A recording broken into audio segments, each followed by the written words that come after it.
আসসালামু আলাইকুম প্রিয় শিক্ষার্থীবৃন্দ, সবাইকে লার্ন উইথ আলবন ফেসবুক পেজ এবং ইউটিউব চ্যানেলে স্বাগতম।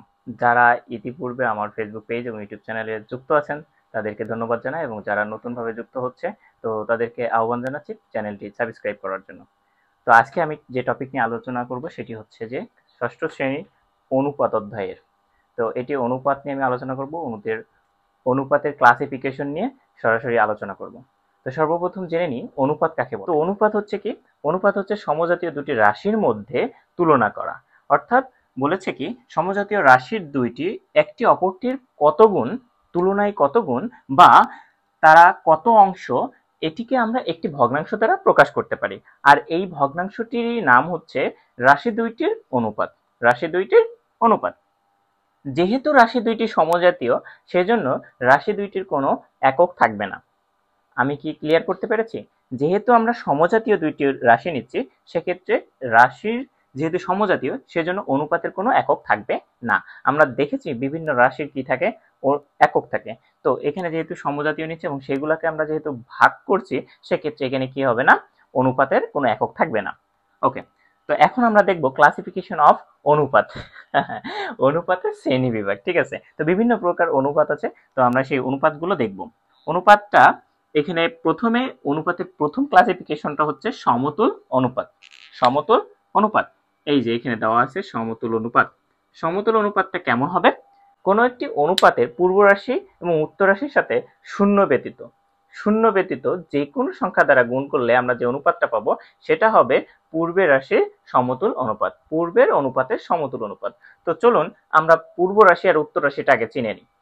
ধরা যাক 3/3:5 এটা একটা অনুপাত। 3:5 এটি একটি অনুপাত। এই অনুপাতের এই অংশের যে রাশিটা রয়েছে, এই রাশিটাকে বলা হচ্ছে পূর্ব রাশি। একে কি বলছে? পূর্ব রাশি। আর এই অংশটা রয়েছে, এটিকে বলা হচ্ছে উত্তর রাশি। উত্তর রাশি। তো আমরা যেহেতু অনুপাত শিখছি, অবশ্যই আমাদের পূর্ব রাশি আর উত্তর রাশি সম্পর্কে ভালো ধারণা থাকা দরকার। না হইলে আমরা অনুপাতটিকে যখন সমতুল করব বা অন্যান্য, যেমন ধরে তোমরা ব্যস্ত অনুপাত করতে গেলেও আমাদের পূর্ব রাশি উত্তর রাশি জানা দরকার। একক অনুপাত অর্থাৎ অনুপাত করতে গেলে আমাদের পূর্ব রাশি উত্তর রাশি জানতে হবে। সেক্ষেত্রে আমরা জেনে নেওয়া আগেই ভালো। তো আমরা এখানে দেখেছি যে পূর্ব রাশি কোনটা, উত্তর রাশি কোনটা। তো বোঝা গেছে যে, নিশ্চয়ই বোঝা গেছে যে পূর্ব রাশি আর উত্তর রাশি কোনটি। তো আমরা এখন সমতুল ভগ্নাংশ নিয়ে যেহেতু সমতুল অনুপাত নিয়ে যেহেতু আলোচনা করছি, তো সমতুল অনুপাতটা একটা উদাহরণের মাধ্যমে আমরা প্রকাশ করতে পারি। যেমন এখানে 3:5 নিয়েছিলাম, এই 3:5টাকে যদি আমরা ভগ্নাংশ রূপে লিখি, যেহেতু এটা তুলনা করা বোঝাচ্ছে, তার মানে এটি ভগ্নাংশ আকারেও প্রকাশ করা যায়। তো এখানে এটিকে আমরা 3/5 আকারে লিখতে পারি। 3/5 আকারে লিখতে পারি। এটি একটি কিন্তু p/q আকারে, অর্থাৎ এটি একটি ভগ্নাংশ। p/q আকারে আছে, এই ভগ্নাংশ রয়েছে। তো আমি প্রথমেই বলেছিলাম সমতুল ভগ্নাংশ হচ্ছে সেটাই যে ভগ্নাংশে বা যে অনুপাতের পূর্ব রাশি এবং উত্তর রাশির সাথে শূন্য ব্যতীত যে কোনো একটি সংখ্যা দ্বারা গুণ করলে আমরা যে অনুপাত পাবো বা যে ভগ্নাংশ পাবো সেটি হবে পূর্বের অনুপাতের সমতুল অনুপাত। তো ধরা যাক 3 ও 5-এর সাথে আমরা 2 গুণ করছি। তোমরা যে কোনো একটি সংখ্যা গুণ করতে পারো, 3 হইতে পারে, 5 হইতে পারে, 7 হইতে পারে। তো আমি এখানে 2 দ্বারা গুণ করলাম, হর এবং লবকে 2 দ্বারা গুণ করেছি। গুণ করার ফলে এখানে আরেকটি ভগ্নাংশ পেলাম, সেটি হচ্ছে 6/10। এই 6/10কে আমরা 6:10 এইভাবে আমরা লিখতে পারি। তো এই 6:10 যে অনুপাতটা পেয়েছি, এই অনুপাতটি হচ্ছে পূর্বের অনুপাতের, অর্থাৎ 3/3:5 অনুপাতের সমতুল অনুপাত। তো আশা রাখি সমতুল অনুপাতটা ক্লিয়ার করতে পেরেছি আমি। সুতরাং আমরা আরেকবার আমি ক্লিয়ার করে দিয়ে যাচ্ছি, যে অনুপাতটার পূর্ব রাশি এবং উত্তর রাশির সাথে শূন্য ব্যতীত যে কোনো রাশি গুণ করে বা যে কোনো সংখ্যা গুণ করে আমরা যে অনুপাতটা পাবো, সেই অনুপাতটা হবে পূর্বের অনুপাতের সমতুল অনুপাত। চলুন আমরা পরবর্তী অনুপাত সম্পর্কে দেখি। পরবর্তী অনুপাতে রয়েছে সরল অনুপাত, অর্থাৎ যে অনুপাতে উত্তর রাশি আর পূর্ব রাশি থাকবে সেটাই হচ্ছে সরল অনুপাত। সহজ ভাষায় বুঝতে গেলে উত্তর রাশি ও পূর্ব রাশি থাকবে। জাস্ট এখানে 3:5 এটা একটা উদাহরণ হতে পারে, 2:7 এটা একটা উদাহরণ হতে পারে, 3:9 এটা একটা উদাহরণ হতে পারে। যদিও 3:9 কে লঘিষ্ঠ করা যায়, তো 3:9 এইভাবে হতে পারে, 1:3 এটাও একটা উদাহরণ হতে পারে। তো এটা হচ্ছে সরল অনুপাত, যে অনুপাতে কি থাকবে, জাস্ট একটা উত্তর রাশি এবং পূর্ব রাশি থাকবে, এবং এটাকেই বলছে সরল অনুপাত। এটা ভেরি সহজ। তো আমরা পরবর্তী অনুপাতটি দেখব। তো এখন আমরা আলোচনা করব লঘু অনুপাত নিয়ে। তো আমরা কিন্তু সমতুল অনুপাত সম্পর্কে আলোচনা হয়ে গেছে, সরল অনুপাত সম্পর্কে আলোচনা হয়ে গেছে, এখন আমরা লঘু অনুপাত নিয়ে আলোচনা করব। লঘু অনুপাতটা কি সেটা আমাদেরকে চিনতে হবে। লঘু অনুপাত হলো যে সরল অনুপাতের পূর্ব রাশি উত্তর রাশি অপেক্ষা ছোট। যে সরল অনুপাতের পূর্ব রাশি উত্তর রাশি অপেক্ষা ছোট, সেটি হচ্ছে লঘু অনুপাত। যেমন ধরা যাক 3:5, একই উদাহরণ বারবার দিচ্ছি, ওকে আমি এটা মুছে দিলাম। যেমন ধরো 5:7, এটা একটা অনুপাত। এই অনুপাতের পূর্ব রাশিটা খেয়াল করো এবং উত্তর রাশিটা খেয়াল করো। পূর্ব রাশিটা হচ্ছে উত্তর রাশি থেকে ছোট, তার মানে এটা 5 কিন্তু 7 থেকে ছোট, অর্থাৎ পূর্ব রাশি উত্তর রাশি অপেক্ষা ছোট। আর বলা হয়েছে যে অনুপাতের পূর্ব রাশি উত্তর রাশি অপেক্ষা ছোট সেটি হচ্ছে লঘু অনুপাত। ওকে, তো লঘু অনুপাতটা কিন্তু সহজ ছিল, এটা ক্লিয়ার হয়ে গেল। এবার আমরা শিখবো গুরু অনুপাত সম্পর্কে। তোমরা যেন গরু বলো না, গুরু অনুপাত, ঠিক আছে? তো এটা হচ্ছে গুরু অনুপাত। গুরু অনুপাতটা কি সেটা আমরা এখন জানবো। যে সরল অনুপাতে পূর্ব রাশি উত্তর রাশি অপেক্ষা বড় হবে। যে সরল অনুপাতের পূর্ব রাশি উত্তর রাশি অপেক্ষা বড় হবে। যেমন ধরো 9:4, 9:4, এটা একটা অনুপাত। এই অনুপাতে একটু খেয়াল করলে বুঝতে পারবে যে পূর্ব রাশি কিন্তু উত্তর রাশি অপেক্ষা বড়। সেক্ষেত্রে এটি একটি কি অনুপাত? গুরু অনুপাত।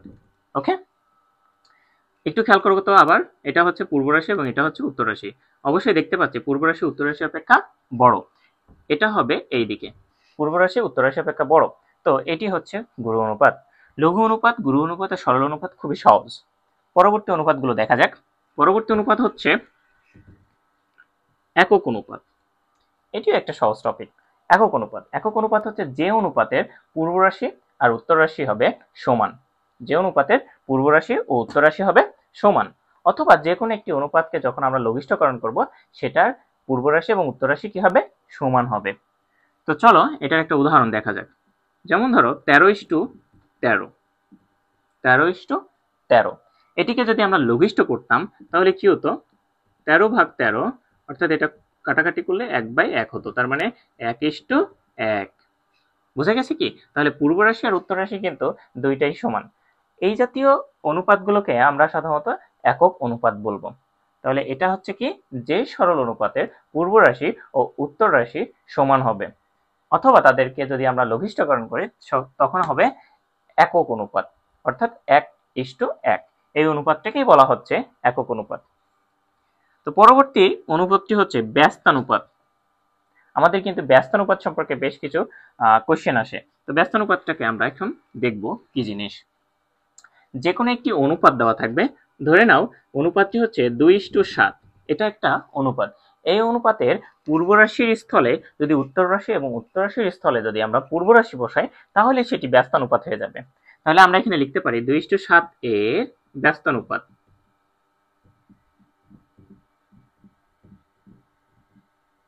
ব্যস্তানুপাত হচ্ছে 7:2। 7:2। আমি কি বলেছিলাম? পূর্ব রাশির স্থলে উত্তর রাশি এবং উত্তর রাশির স্থলে পূর্ব রাশি যদি আমরা দিই তাহলে যে অনুপাতটা পাবো সেটাই হচ্ছে ব্যস্তানুপাত। আশা রাখি ব্যস্তানুপাতটা খুব ক্লিয়ার হয়ে গেল। এবার আসি মিশ্র অনুপাত। মিশ্র অনুপাত সম্পর্কে বেশ প্রশ্ন আসবে আমাদেরকে, টিক চিহ্ন হোক, সংক্ষিপ্ত প্রশ্ন হোক, অনুধাবনমূলক প্রশ্নতেও মিশ্র অনুপাত সম্পর্কে বেশ কোশ্চেন আসে। তো মিশ্র অনুপাতটা আমরা খুব ভালোভাবে চিনে নেব। একাধিক অনুপাতের চলো আমরা মিশ্র অনুপাতের ডেফিনেশনটা জেনে নিই। একাধিক অনুপাতের পূর্ব রাশিগুলোর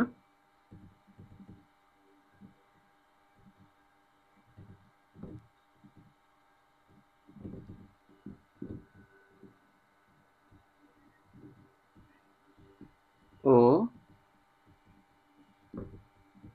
উত্তর রাশিগুলোর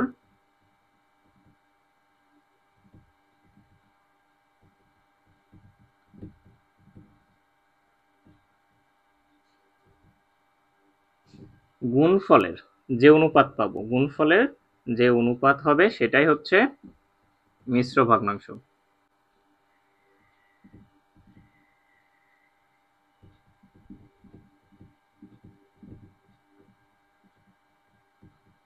মিশ্র অনুপাত, মিশ্র ভগ্নাংশ না, মিশ্র অনুপাত। তো আমরা কিন্তু মিশ্র অনুপাতের একটা ডেফিনেশন পেলাম। ডেফিনেশনটা হচ্ছে কি, একাধিক অনুপাতের পূর্ব রাশিগুলোর গুণফল এবং উত্তর রাশিগুলোর গুণফল দিয়ে যে অনুপাতটি পাবো সেটাই হচ্ছে মিশ্র অনুপাত। চলো এটার একটা উদাহরণ দেখা যেতে পারে। কয়েকটি আমরা তিনটি অনুপাত পেলাম।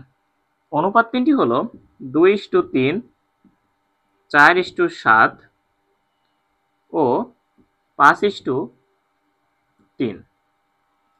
তো এই তিনটি অনুপাতের আমরা পূর্ব রাশিগুলো আগে দেখব। পূর্ব রাশিগুলো কি, 2 আছে, 4 আছে, 5 আছে।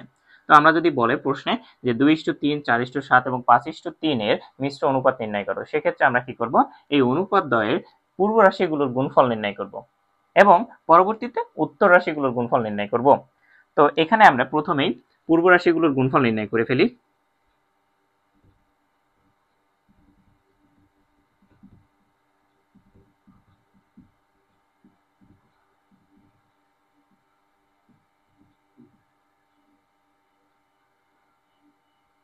যেটা কি 2 ইন্টু 4 গুণ 5, এটা কত হবে, 4×20, 40 হবে। উত্তর রাশিগুলোর গুণফল সেক্ষেত্রে কত হচ্ছে, 3 গুণ 3 গুণ 7 গুণ 3, এটা হচ্ছে 63। তো এবার আমরা লিখব অতএব নির্ণেয় মিশ্র অনুপাত, নির্ণেয় মিশ্র অনুপাত।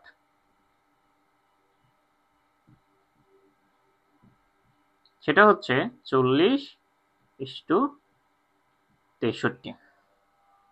40:63, এটা হচ্ছে নির্ণেয় মিশ্র অনুপাত। এটিকে ব্যতিক্রমধর্মী বা সহজেও করা যেতে পারে, যে যখন আমরা টিক চিহ্ন করব তখন আমরা এতটা ভেঙে চুরে না করে আমরা সহজভাবে করে নিতে পারি। এইভাবে করব, অতএব দিয়ে লিখবো। যেহেতু আমরা এটা কিন্তু যখন টিক চিহ্ন করব এমসিকিউ এর জন্য, আমরা যখন অনুধাবনমূলক প্রশ্ন আসবে তখন তো অবশ্যই আমাদের এইভাবে ভেঙে চুরে করতে হবে, না হলে তো মার্ক পাওয়া যাবে না, ভালো মার্ক। আর আমরা যখন টিক চিহ্ন করব, টিক চিহ্নতে কিন্তু বা এমসিকিউ করার সময় পর্যাপ্ত টাইম পাবো না। যেহেতু এনাফ টাইম পাবো না, সেক্ষেত্রে আমাদেরকে অবশ্যই শর্ট টিপস অ্যান্ড ট্রিক্স ব্যবহার করে আমাদেরকে অ্যান্সারটা বের করে নিতে হবে।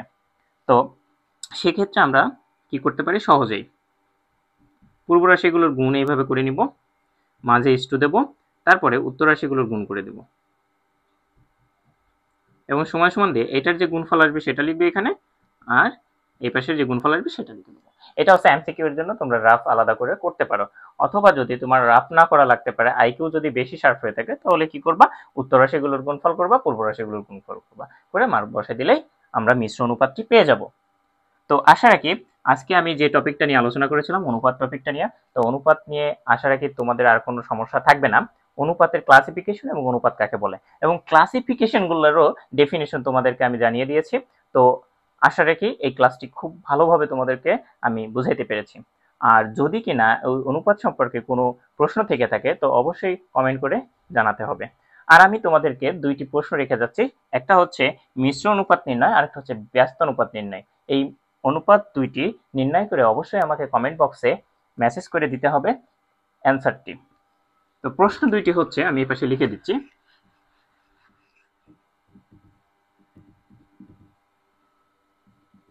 তো প্রথম প্রশ্নটা কি পেলাম, প্রথম প্রশ্নটা হচ্ছে 23:37 ব্যস্ত অনুপাত নির্ণয় করতে হবে। এটা অবশ্যই কমেন্ট বক্সে আমাকে অ্যান্সারটা দিতে হবে। পরবর্তী কোয়েশ্চেন হচ্ছে 3:9,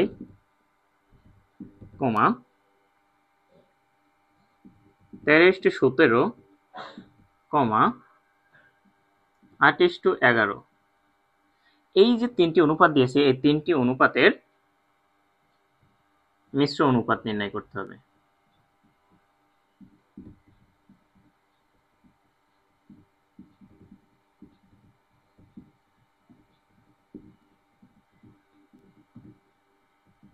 নির্ণয় করো। তাহলে এই দুইটি প্রশ্ন তোমাদের জন্য রেখে যাচ্ছে, অবশ্যই উত্তরটি আমাদের কমেন্ট বক্সে জানিয়ে দিতে হবে। আর পরবর্তী আপডেট ক্লাস পেতে আমার ফেসবুক পেজ এবং ইউটিউব চ্যানেলটি সাবস্ক্রাইব করুন। ধন্যবাদ।